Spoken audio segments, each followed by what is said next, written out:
സാറിന് താല്പര്യമില്ലെന്നറിയാം, എന്നാലും ചോദിക്കുകയാണ്. ഇപ്പൊ നമ്മള് എല്ലാ സോഷ്യൽ മീഡിയ ഒക്കെ ചർച്ച ചെയ്യുന്ന ഒരു പ്രധാന വിഷയമാണ് ഈ ബീവി. ഷെഫീന ബീവി. അതെ, ഷെഫീന ബീവി.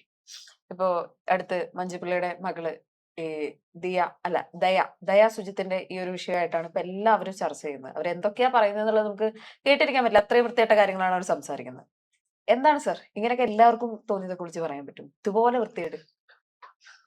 അല്ല, ഞാൻ മനസ്സിലാക്കുന്ന പ്രകാരം ഇപ്പൊ അതിനെതിരെ പരാതികൾ പോയിട്ടുണ്ട് എന്നുള്ളതാണ്. ആ പരാതികൾ ഗുരുതരമായിട്ടുള്ള കാര്യം കൂടിയാണ്. യഥാർത്ഥത്തിൽ ആ പരാതികളുടെ പുറത്ത് നടപടികൾ എടുക്കാനുള്ള കാര്യങ്ങൾ ആ വീഡിയോക്കകത്തുണ്ട്. ഓക്കെ, എന്ന് പറഞ്ഞുകൊണ്ട് ഇപ്പൊ ഞാൻ ഷെഫീന ബീവി പറഞ്ഞ എല്ലാ കാര്യങ്ങളെയും ഞാൻ പൂർണ്ണമായിട്ട് തള്ളിക്കളയുന്നില്ല. അതിൽ ചെറിയ ഒരു കാര്യം മാത്രം നമുക്ക് എടുക്കാവുന്ന ഒരു കാര്യമാണ്. പക്ഷെ അതില് മറ്റ് പറഞ്ഞിട്ടുള്ള രീതികൾ എന്നൊക്കെ പറഞ്ഞാൽ അങ്ങേയറ്റത്തെ മോശപ്പെട്ട രീതികളാണ്. അതിൽ നിന്ന് ഞാൻ അവരുടെ നേരത്തെയുള്ള ഈ ചെറിയ ഷോർട്സ് വീഡിയോസ് മാത്രം 1-2 ആളുകൾ എടുത്ത് വെച്ച് കോമഡി പറയുന്ന ട്രോളൊക്കെ ആക്കിയ മാത്രമേ കണ്ടിട്ടുള്ളൂ. അല്ലാതെ ഞാൻ അവരുടെ വീഡിയോകൾ അങ്ങനെ നോക്കാറില്ല.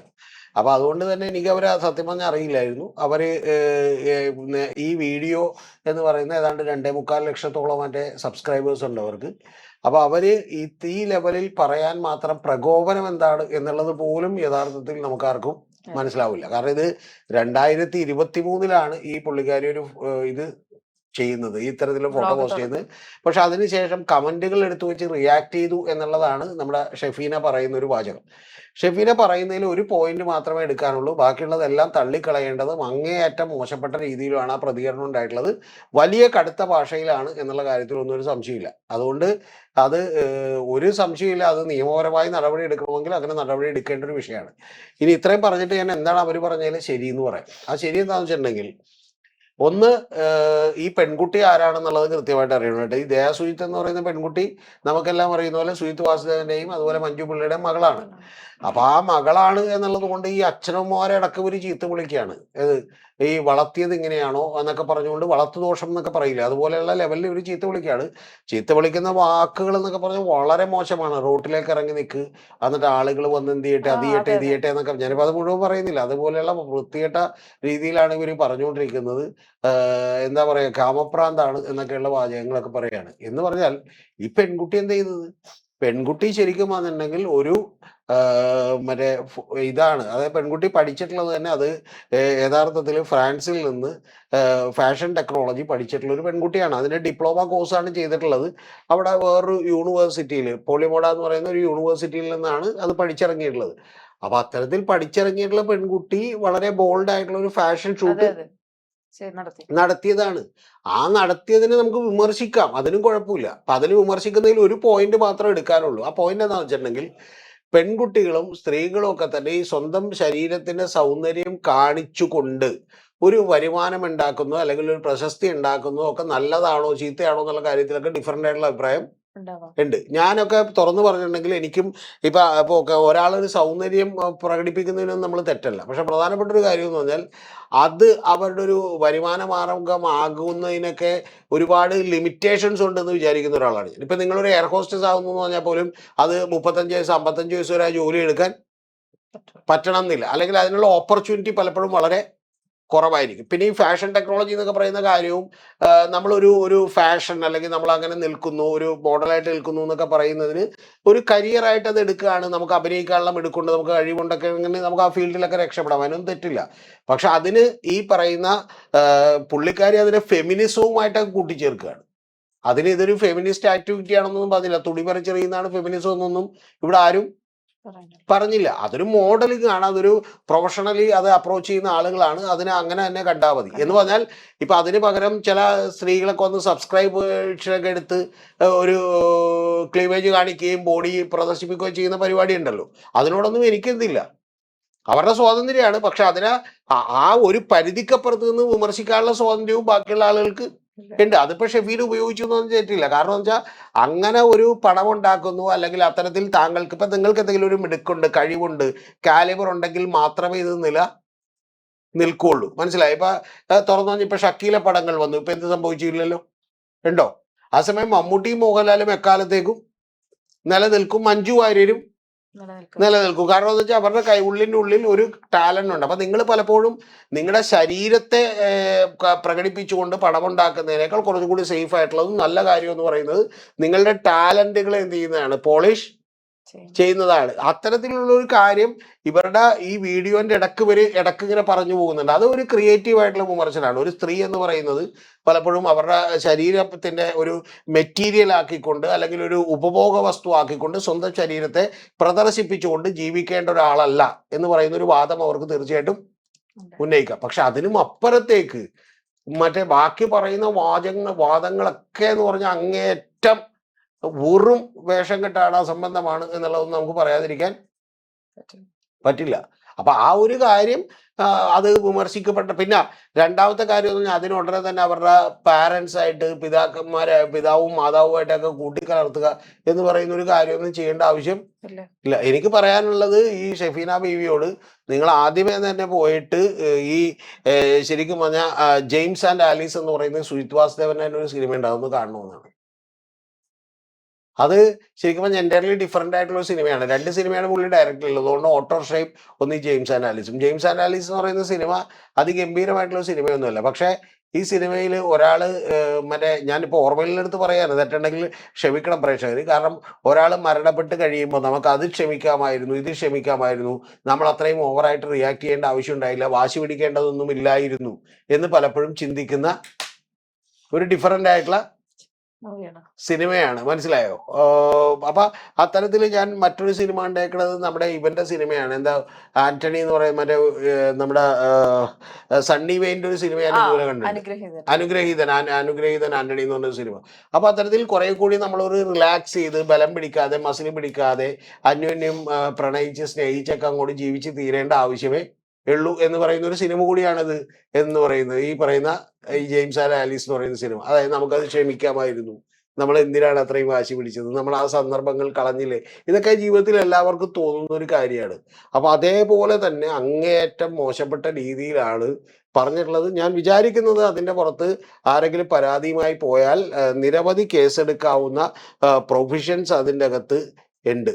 പിന്നെ ഈ ഷെഫീന പറയുന്ന അടുത്ത വാചകം എന്ന് പറയുന്നത് സ്വന്തം അച്ഛൻ്റെ മുമ്പിൽ ചെന്ന് ഡ്രസ്സില്ലാതെ നിൽക്കുക, എന്നിട്ട് എനിക്ക് ഇത്ര അവയവം, എന്തൊക്കെയാണ് ഈ പറയുന്നത്, എന്ത് ആവശ്യമിരിക്കണത് പറയേണ്ടത് എന്നുള്ളത് എനിക്ക് ഇതേവരെ മനസ്സിലായിട്ടില്ല.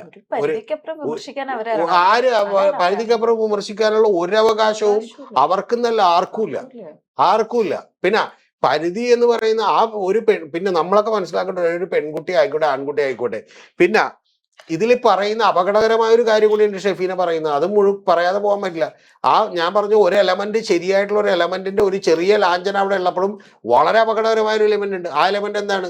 അതായത് ഇങ്ങനെയൊക്കെ ഡ്രസ്സ് ഇട്ടാൽ പിന്നെ അവർ ഇങ്ങനെ ഇത്തരക്കാരെ ആയിരിക്കും എന്ന് ചിത്രീകരിക്കാൻ ആർക്കാണ് പറ്റുക? അതായത് പിന്നെ അവരെ കയറി എന്ത് ചെയ്യാം, ബസ്സിൽ കയറി, അപ്പൊ ആളുകൾ എന്ത് ചെയ്തോട്ടെ, അത് ചെയ്തോട്ടെ ഇത് ചെയ്തോട്ടെ എന്നൊക്കെ പറയാൻ ഇവരാരാണ്? ഞാൻ പറഞ്ഞു മനസ്സിലായ? അതായത് നിങ്ങൾ ഒരു ഡ്രസ്സ് ഇടുന്നാൽ, അങ്ങനെയാണെങ്കിൽ പിന്നെ ഈ രാത്രി ഇറങ്ങി നടന്നുകൊണ്ടാണ് ഇത് സംഭവിക്കുന്നത്, നിങ്ങളിങ്ങനെ പ്രകോപനപരമായ ഡ്രസ്സ് ഇട്ടിട്ടാണ് ഇത് സംഭവിക്കുന്നത് എന്നൊക്കെയുള്ള എല്ലാ കാര്യങ്ങളെയും അനുകൂലിക്കുകയാണ്. എന്നിട്ട് അവര് തന്നെ പറയുന്നുണ്ട്, എന്റെ ചെറുപ്പകാലത്ത് ആദ്യമായിട്ട് എൻ്റെ ഉമ്മ വളരെ ബുദ്ധിമുട്ടി പഠിച്ച ഒരാളാണ്, ആദ്യമായിട്ട് സൈക്കിൾ ഓടിച്ചത് ഞാനാണ്, അന്നൊക്കെ ആളുകൾ കുറ്റം പറയായിരുന്നു, ചീത്ത പറയായിരുന്നു. അപ്പൊ നിങ്ങൾ ഒക്കെ സൈക്കിൾ ഓടിക്കുന്നു ഇതാണ് എന്ന് പറയുന്ന വേറെ കുറെ ആളുകൾ നിങ്ങൾക്ക് വേണ്ടി ഒരു നിയമം വെച്ചിരുന്നു, ഇതാണ് നിങ്ങളുടെ അതിർവരമ്പ് എന്ന് വെച്ചിരുന്നു. അതേപോലെ ഇപ്പൊ ഷെഫീനയും വന്നിട്ട് പുതിയൊരു അതിർവരമ്പ് വെക്കാണ്, ഡ്രസ്സ് ഇങ്ങനെയല്ല മറ്റേ മൊത്തം മൂടിയ ഡ്രസ്സ് ഇടണം എന്ന് പറഞ്ഞൊരു അതിർവരമ്പ്. നമ്മുടെ രാജ്യത്ത് എന്തൊക്കെ സംഭവിക്കണം? കുറെ പേർക്ക് ഡ്രസ്സ് ഒഴിവാക്കുന്നതിന് പ്രശ്നം, കുറെ പേർക്ക് പർദ്ദയിടാത്തതും മറ്റേ മുഴുവൻ മൂടാത്തതിന്റെയും നിക്കാബ് അടക്കം ധരിക്കാത്തതിന്റെയും പ്രശ്നം. എന്തിനാണ് ഇതൊക്കെ എന്ത് ചെയ്യുന്നത്? അപ്പൊ ഇത് യാതൊരു ആവശ്യമില്ലാത്ത പണിയാണ്. നമ്മൾ ഉറപ്പായിട്ട് പറയും ഇത് യാതൊരു ആവശ്യം. കാരണം നിങ്ങൾ ഇൻഡയറക്ട്ലി ഇതിലെ ഏറ്റവും അപകടകരമായ കാര്യം എന്ന് പറയുന്നത്, നിങ്ങൾ പറഞ്ഞുകൊണ്ടിരിക്കുന്ന കാര്യം എന്ന് പറയുന്നത്, ഓക്കെ ഡ്രസ്സ് ഇട്ടിട്ട് ഉണ്ടെങ്കിൽ പിന്നെ അവർക്ക് കാമപ്രാന്തായിരിക്കും എന്ന് പറഞ്ഞാൽ അതിൻ്റെ അർത്ഥം എന്ന് പറഞ്ഞാൽ പിന്നെ പുരുഷന് കയറി എന്ത് വൃത്തികേടും, അതായത് അവരുടെ അനുമതി ഇല്ലാതെ അവർക്ക് ചെയ്യാമെന്ന് പറയുന്ന ഒരു വ്യക്തിയുടെ സ്വാതന്ത്ര്യത്തിലേക്കുള്ള അങ്ങേയറ്റത്തെ കടന്നുകയറ്റം ആണ്. ഞാൻ 100% ഒപ്പിച്ചത്. ഇപ്പൊ പുള്ളിക്കാരി ആയതുകൊണ്ടാണ്. അതേപോലെ ഒരു ആണാണെങ്കിൽ ഇപ്പൊ തന്നെ ജയിലിൽ പോയി റെസ്റ്റ് എടുക്കേണ്ടി വന്നാല്, ഇപ്പൊ കേസ് കൊടുക്കേണ്ടി വന്നാല്. അപ്പൊ അതിനൊന്നും ആവശ്യമില്ല.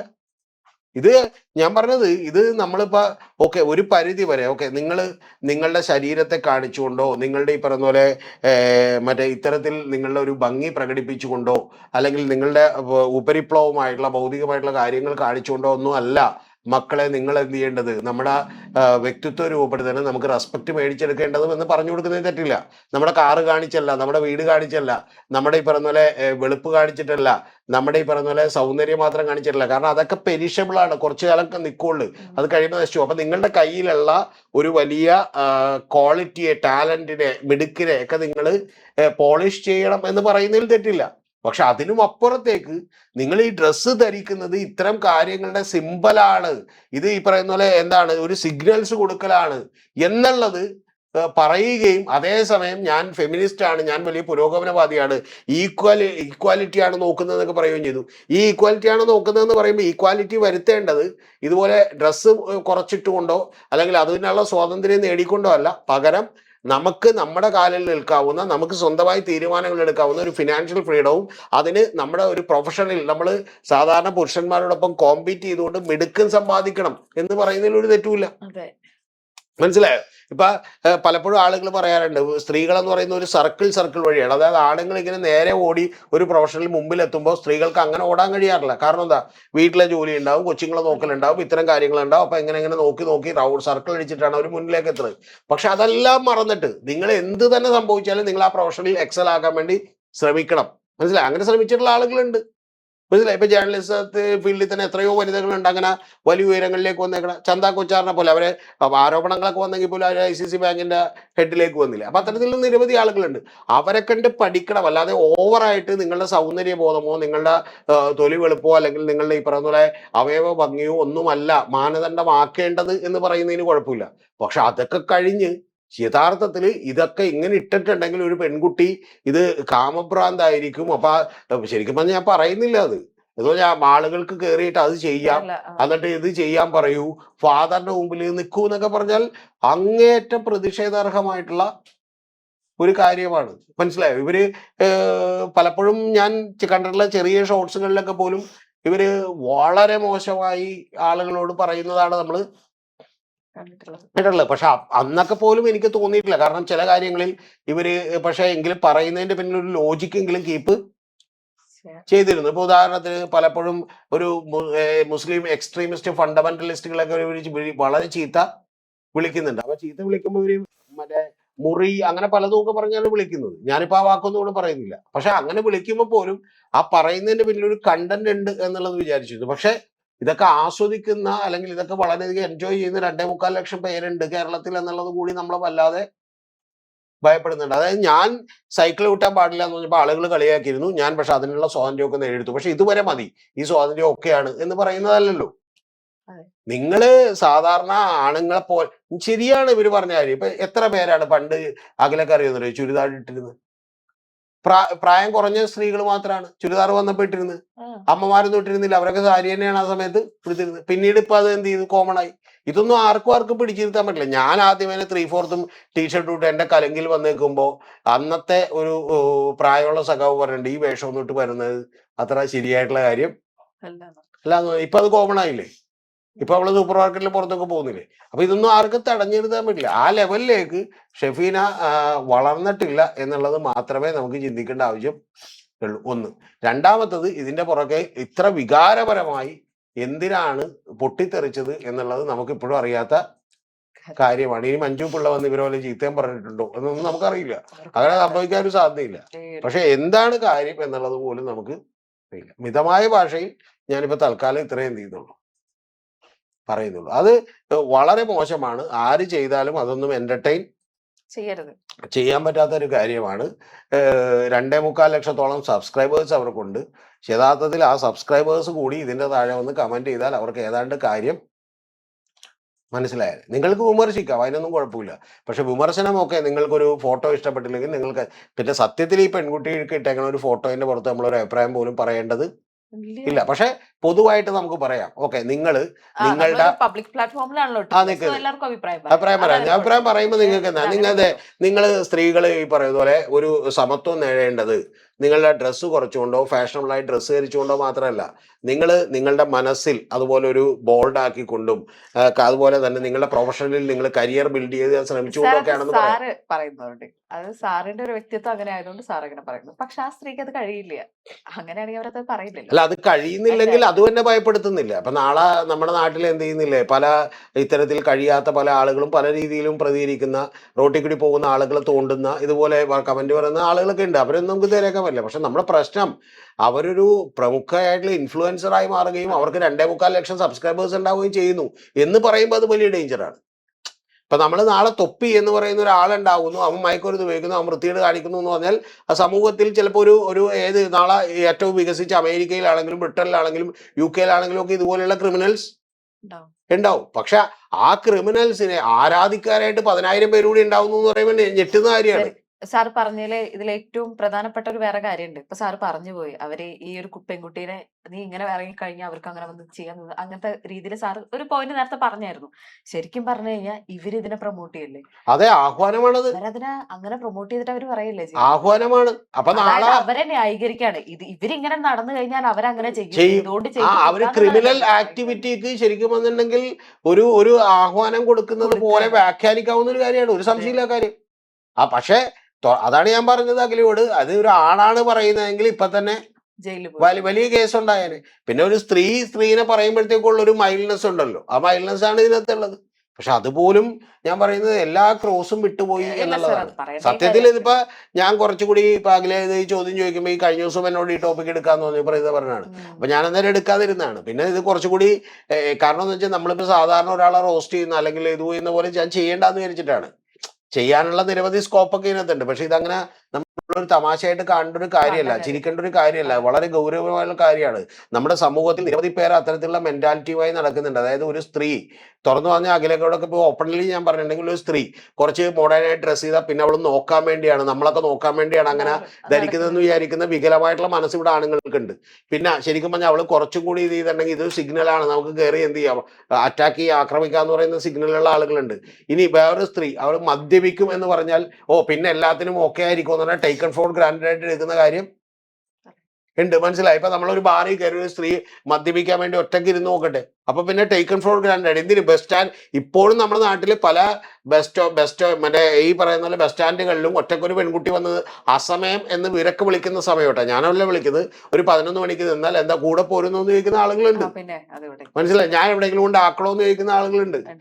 അപ്പൊ ഇത്തരത്തില് ഇപ്പൊ ഇതൊക്കെ ഉള്ളത് കൊണ്ടിട്ട് എന്താ പറയുക, ആരെങ്കിലും അപകടത്തിൽപ്പെട്ടെന്ന് നമുക്കൊരു ഭയം തോന്നും ചെന്ന് ചോദിക്കാൻ, കാരണം അവര് നമ്മളെ തെറ്റിദ്ധരിക്കുമല്ലോ എന്ന് വെച്ചാൽ. അപ്പൊ ഇത്തരത്തിലുള്ള ആളുകൾ ഇപ്പോഴും ഉണ്ട്. ആ ആളുകൾ ഇപ്പോഴും ഉള്ള ഒരു സമൂഹത്തിലേക്കാണ് യഥാർത്ഥത്തിൽ ഈ ഇങ്ങനെയൊക്കെ ഡ്രസ്സ് ധരിച്ചാൽ പിന്നെ ഇതായിരിക്കും എന്ന് ഒരു സ്ത്രീ തന്നെ വന്ന് പറയുന്നതിൽ ഏറ്റവും വലിയ അപകടമുള്ളത്.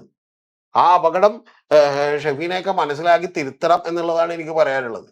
ഇതിൽ ഒരു വലിയ അപ്പോളജി നൽകുകയും ഏറ്റവും കുറഞ്ഞ പക്ഷം തന്നെ വിശ്വസിക്കുന്ന 2.25 ലക്ഷം പേരോടെങ്കിലും, അതിലിപ്പോൾ കുറച്ച് പേര് ഇത് കണ്ടിട്ടുണ്ടാവുള്ളൂ, ആ കണ്ടിട്ടുള്ളവരോട് ഇത് പറയുകയും വേണം. തെറ്റ് പറ്റിയാൽ നമ്മൾ എന്ത് ചെയ്യണം, തെറ്റ് പറ്റി എന്നുള്ളത് പറയണം. അല്ലെങ്കിൽ വലിയ അപകടകരമായിട്ടുള്ള ഒരു കാര്യമാണ്. ഞാൻ മനസ്സിലാക്കുന്ന പ്രകാരം വേറെ പലരൊക്കെ ഇതിന്റെ പുറത്ത് പരാതി കൊടുത്തിട്ടുണ്ട്, കേസിന് പോയിട്ടുണ്ട് എന്നൊക്കെ ഉള്ളതാണ്. ഞാനിപ്പോൾ അതൊന്നും ഡീറ്റെയിൽ ആയിട്ട് നോക്കിയില്ല.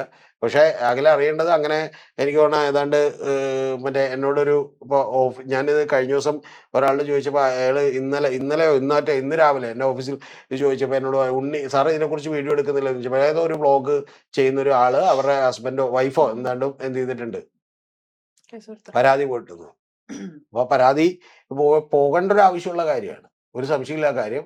അല്ലെങ്കിൽ അവർ നിരുപാധികം മാപ്പ് പറഞ്ഞ് ഇതിനകത്തുനിന്ന് പിൻവലിയേണ്ടതാണ്.